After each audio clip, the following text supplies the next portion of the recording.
Hi everyone, this is Dr. Nalvin from Checker Healthcare Community. So today நம்ம எதை பற்றி discuss பண்ணலாம்னா எப்படி நம்ம வந்து ஹேரை மெயின்டைன் பண்ணுறது ஃபஸ்ட்டு.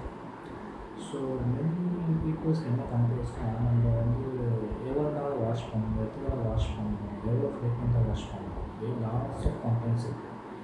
ஸோ வந்து ஹேர் வாஷை பொறுத்த வரைக்கும் வாரத்தில் 3 நாள், அதாவது வீக்லி 3 டைம்ஸ் நீங்கள் ஹேர் வாஷ் பண்ணிங்கன்னா போதும். And with the mild shampoo, okay, it depends upon the dandruff இருக்குதா இல்லையா, எவ்வளோ அமௌண்ட் இருக்குது, அதுக்கேற்ற மாதிரி ஹேர் வாஷ் வந்து பண்ணணும். ஸோ யூஸ்வலாக ஹேர் வாஷ் நீங்கள் பண்ணுற டைம் பார்த்தீங்கன்னா usually around 1 to 2 minutes. So இதுக்கு மேலே ஹேர் வாஷ் பண்ணாதீங்க. ஓகே. அண்டு டேண்ட்ரஃப் இருக்க கேஸில் பார்த்தீங்கன்னா எனி டேண்ட்ரஃப் ஷாம்பு, ஸோ கீரப்பூர் ஷாம்பு இந்த மாதிரி ஒரு ஆன்டி டேண்ட்ரஃப் ஷாம்பு யூஸ் பண்ணணும்.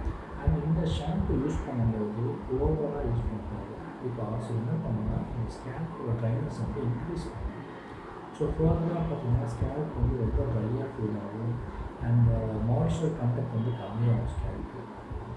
அண்ட் நெக்ஸ்ட்டு ஒவ்வொரு திங் வந்து பார்த்தீங்கன்னா வாரத்தில் 3 நாள் ஹேர் வாஷ் பண்ணுறதுக்கு பிஃபோர் டே நைட் வந்து பார்த்தீங்கன்னா ஆயில் அப்ளிகேஷன்ஸ் லைட்டாக வச்சுக்கலாம், ரொம்ப வைக்கக்கூடாது.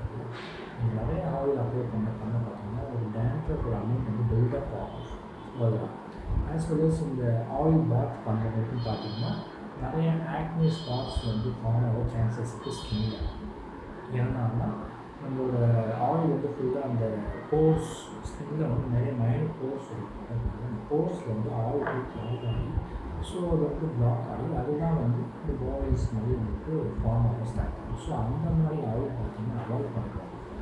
நெக்ஸ்ட்டு வந்து ஹேரை வந்து ஸ்க்ராட்ச் பண்ணுறது, வாஷ் பண்ணுறது ஃபஸ்ட்டு மைல்டாக ரப் பண்ணுங்க. ஃபஸ்ட்டு ஜென்டிலாக ஃபிங்கர்ஸ் வச்சு ரொட்டேட் பண்ணுங்க.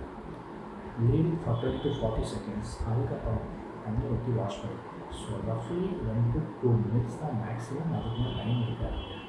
இந்த முடியில் ஆயில் அப்ளை பண்ணி வச்சுட்டு அதை கொஞ்ச நாள் போட்டு ஊற வைக்கிறது இந்த மாதிரி எதுவுமே பண்ணாதீங்க. It will damage your hair follicles. அதே மாதிரி ஹேர் வந்து பிரேக் ஆகும் இதெல்லாம் பண்ணுவோம். ஸோ இந்த மாதிரி விஷயத்தை பார்த்திங்கன்னா அதே மாதிரி வாட்டர் என்ன டைப்பில் நம்ம ஹேர் வாஷ் பண்ணலாம். எப்போவுமே ஒரு நார்மல் ரூம் டெம்பரேச்சர் உள்ள வாட்டரை மட்டும் ப்ரிஃபர் பண்ணுங்கள். Don't go for extreme hot water.